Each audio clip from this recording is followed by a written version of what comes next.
I got broads in Atlanta, just to throw me in the family. Credit cards and the scammers, getting the licks in the band. Legacies. Warahmatullahi wabarakatuh. Perkenalkan, nama saya Nisa Pujia dari kelompok 6 yang terdiri dari 4 orang anggota kelompok, yaitu Muhammad Fauzi Aryatama, Weina Miranda Ratih, dan Wikan Eko Martono.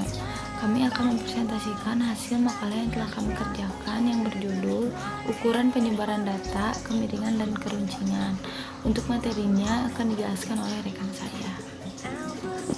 Baik, kemiringan atau skenas dari suatu distribusi adalah derajat kesetangkupan atau derajat simetris dari distribusi tersebut menurut Satono tahun 1997.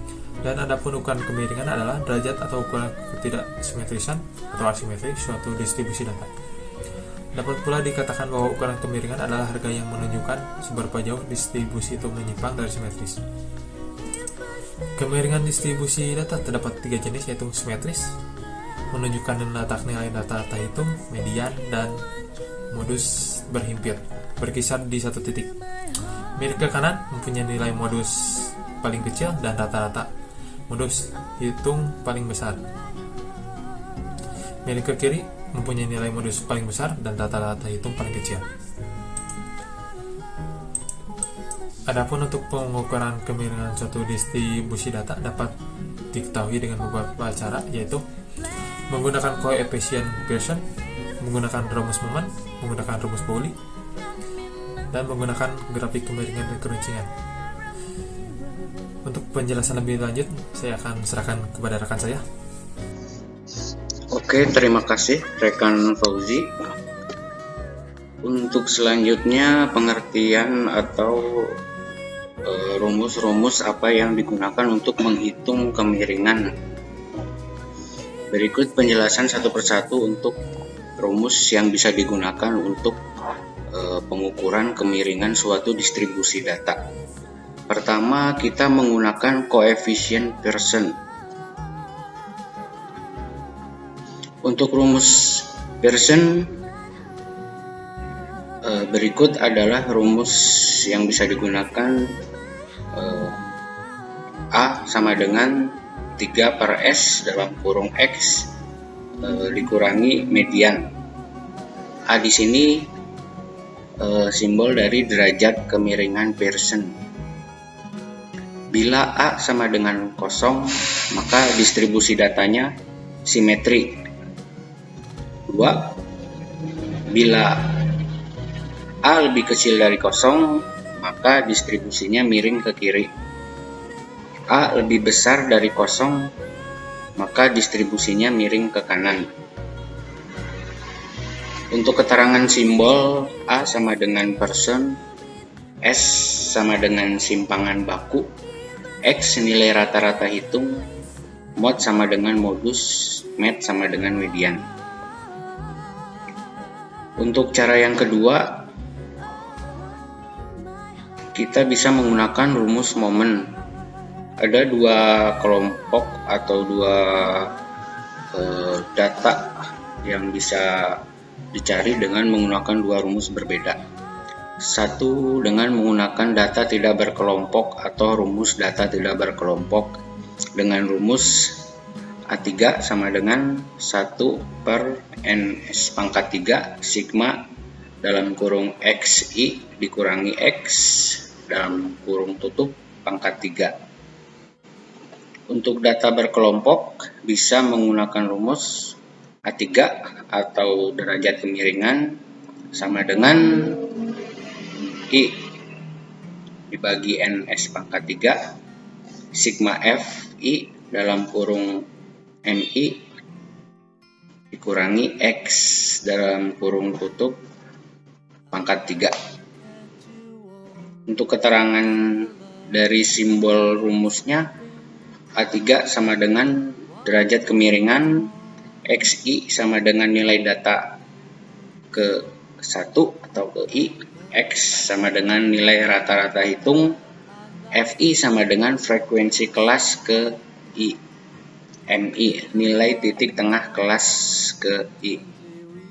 S sama dengan simpangan baku N banyaknya data jika.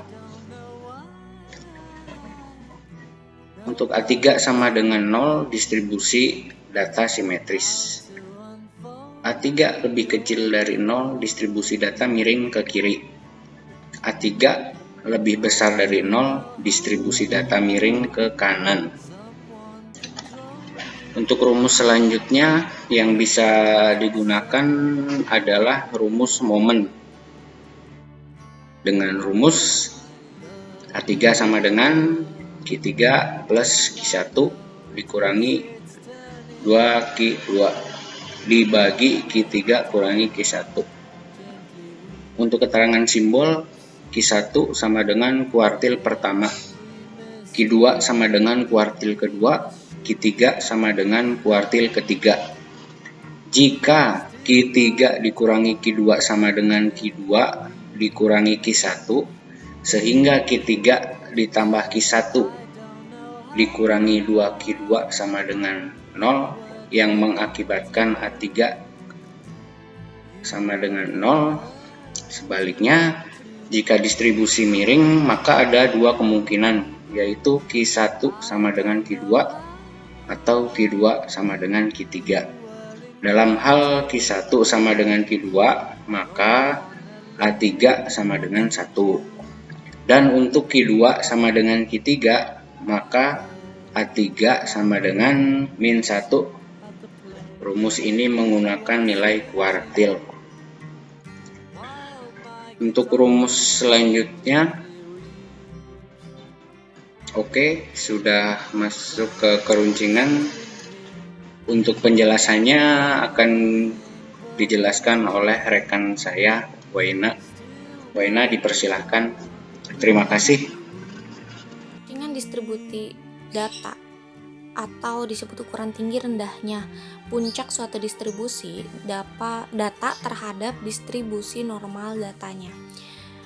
Keruncingan ini bisa disebut dengan kurtosis, di mana terdapat 3 jenis kurtosis.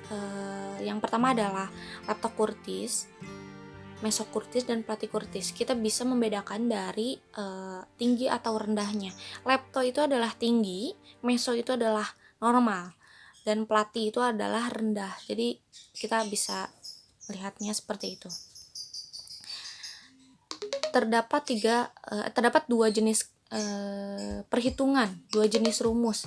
Yang pertama adalah data berkelompok, yang kedua data tidak berkelompok, di mana dua-duanya itu hampir sama rumusnya, tetapi yang membedakan adalah di mana frekuensi dan nilai titik tengahnya. Jika yang berkelompok itu kita memakai frekuensi kelasnya dan frekuensi kelas dan nilai titik tengah, Dan yang tidak berkelompok kita tidak memakai frekuensi dan nilai titik tengahnya. Di mana kita lihat A4 sama dengan 3 itu adalah mesokurtis. Mesokurtis itu yang normal, Jika A4 lebih besar daripada 3 itu disebut platykurtis yang tadi. Leptokurtis yang tinggi. Dan yang A4 lebih kecil daripada 3 itu disebut platykurtis, di mana itu yang rendahnya. Jadi di sini sudah ada keterangannya. A4 sama dengan derajat keruncingan, X1 nilai data, FI itu adalah frekuensi kelas, MI itu nilai titik tengah, S itu adalah simpang baku, dan N banyaknya data. Dari hasil koefisien kurtosis di atas itu kita mempunyai 3 kriteria model dari sekumpulan data, yaitu jika lebih kecil daripada 0,263 itu disebut platykurtis. Jika sama dengan 0,263 itu disebut mesokurtis, dan lebih besar daripada 0,263 itu disebut leptokurtis. Sekian materi yang dapat kami sampaikan. Mohon maaf apabila banyak kekurangan ataupun kesalahan dalam cara kami menyampaikan.